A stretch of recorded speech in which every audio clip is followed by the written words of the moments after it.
қарап отырсам бұл тамаққа тойып жегенімізге бұл мешеулік екен де. Менің Ұзақбай деген ағам бар, үлкен кәсіпкер. Соның ресторандары бар. Ол да бір жол әңгіме айтты. Бір француз рестораторды шақырдым деді. Сол қазақтың тойына шақырыпты.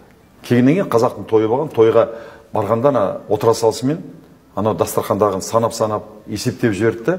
Енді 10 орындық отыр. Мына 10 адамға мөлшерленген. Айтты дейді, мына жерде бір адамға есімде жоқ, енді 1,5 килограмм тамақ деп айтты дейді. Әлі ана ыстық тамақты кемеген кезі. Мынаның бәрін кім жейді деп таңғалды дейді. Соны біз айтамыз дейді, отырғандар жейді деп. Содан кейін ана табақ ет келген кезде, одан кейін тағы да екінші тамақ келген кезде француз басын шайқады дейді. Не деген сырапшылдық деп. Не деген сырапшылдық деп. Басын шайқады дейді. Бұл енді мешкейлік деген сөз ғой. Түк мақтанатын жағдай емес екен. Енді қараңыздар, Қазақстанда ең кедей халық қазақ, оны мойындаймыз. Баспанасы жүрген түрікті келмейсің, ұйғырды көрмейсің, өзбекті көрмейсің, орысты көрмейсің, күрдті көрмейсің, кәрісті көрмейсің. Бірақ дәл қазақ сияқты дарақыланып, той жасап атқан сол ұлттарды көрмейміз. Пригласительный билет на свадьбу, мой фюрер. У этих казахов той как матрешка, из одной выходит другая. Надеюсь, ты им сказал, что я не смогу поехать? Нет. Просто кошмар. 250 и то за один месяц.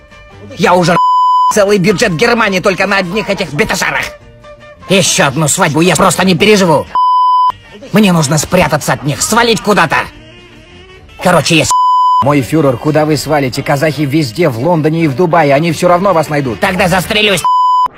Мен Шымбұлаққа жастарды алып барам, арқасынан шаңғын іліп алып, сноуборд іліп алып, қымбат шетелдің киімін киіп, сырғанап жүрген басқа ұлттар.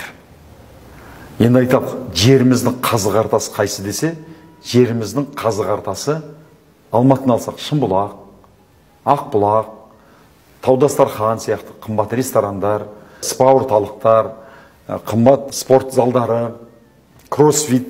Сол жерге барсаң, мен кроссфитке барып жүрдім. 90% орыстар мен кәрістер. Енді қарасақ, қазақтар жал мен жаяны, қазы мен қартаны сол басқа ұлт өкілдеріне беріп қойғанымызда, өзіміз шек қарын, сүйек саяқ, бақай сирақпен қоректеніп жатырмыз. Еліміздің бүкіл сүбелі жерлерін басқа ұлттарға беріп қойғанбыз. Біздікі даңғазалық, той. Бір парша!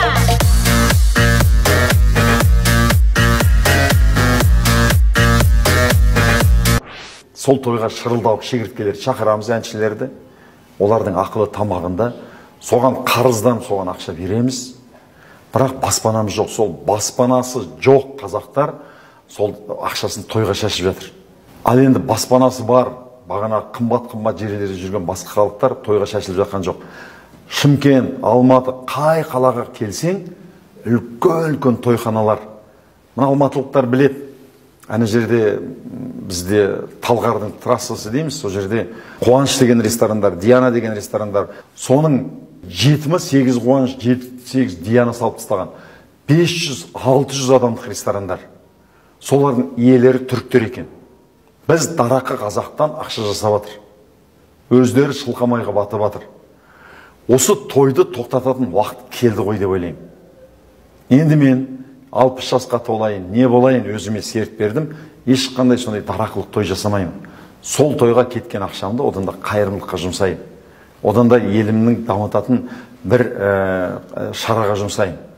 Біз білімнен де, ғылымнан да, кәсіптен де кенде қалып қалған шырылдауық шегірткеміз.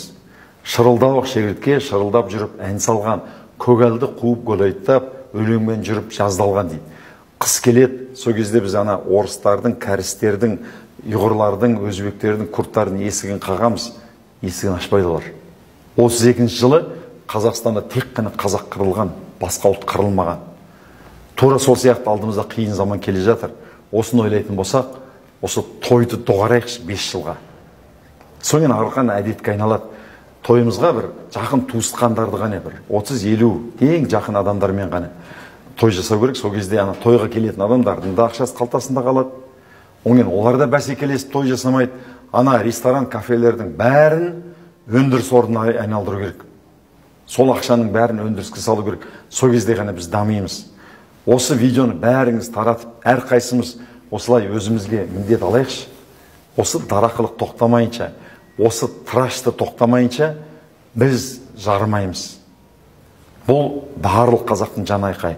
Сол кезде бәсекелестік қалады. Анау бастасын, мынау бастасын деп емес, біз бастайық. Мен бастайын, сіз бастаңыз. Сол кезде ғана біздің экономикамыз алға дамиды. Келісесіздер ме? Келіссеңіз, барлық достарыңызға, туыстарыңызға өз сөздеріңізді жазып тарата жүріңіздер. Осының астына бәрлеріңіз, пікірлеріңіз қалдырыңыздар. Қоғам болып талқылайық. Біз халықпыз. Басқа да әрине проблема жетеді.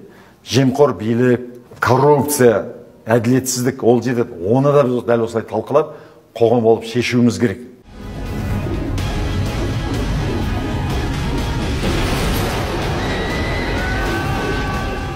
Келсесі деп ойлаймын. Ел бүгіншіл, менікі ертең үшін дейді.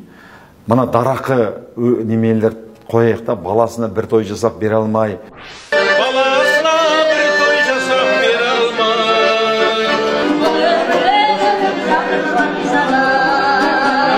Басқа тойда тойламасам тойлама. Елдасың бармен ойласың. 30 күн ойын, 40 күн тойын жасау деп мақтану, көп тамаққа мақтану, қайыстыра дастархан жасау, онымен мақтанбайықшы. Біз мақтаншақ ғылым, біліммен, жетістікке жеткен балаларымызбен жасаған өнеркәсібімізбен мақтанайық. Жапондар сияқты мақтанайық, кәрістер сияқты мақтанайық. Сол кезде мақтан қазақ. Төбесі көкке жетпей тұразақ деп ішкен тамағымыз, киген киімізбен емес, ғылым, біліммен ғана. Қолдайсыз деп сенемін мені. Траш бізді тыржалаңаш қалдырады. Даңғазалық бізді орға жығады. Осыны тоқтатсақ.